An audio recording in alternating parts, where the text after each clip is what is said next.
Hello bos, selamat petang saya Mr. Pang. Hari ni kita kedai pun ada masuk yang kereta ni. Tahun 2012, Nissan Selfie ya. Nissan Selfie 2.0 SL.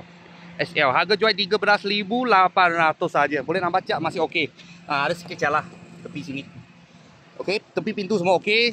Bubung dia leka pun masih cantik lagi. Dalam warna hitam, warna hitam. Ini semua leather semua leather, bukan plastik.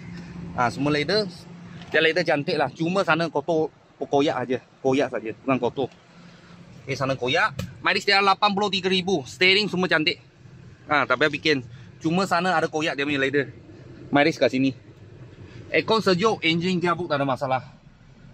Lepas tu beli kereta ni free satu kain.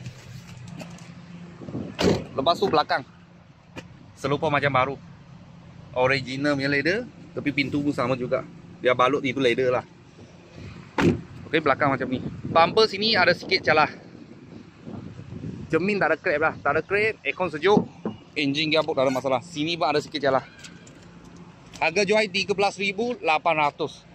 Kalau bos-bos dan kawan-kawan siapa tengah cari satu kereta yang 10 lebih punya, 10 tengah punya, kita sini baru sampai satu biji baru letak kereta. Kalau ada apa mula-mula kereta, saya akan video lagi. Thank you bos, thank you.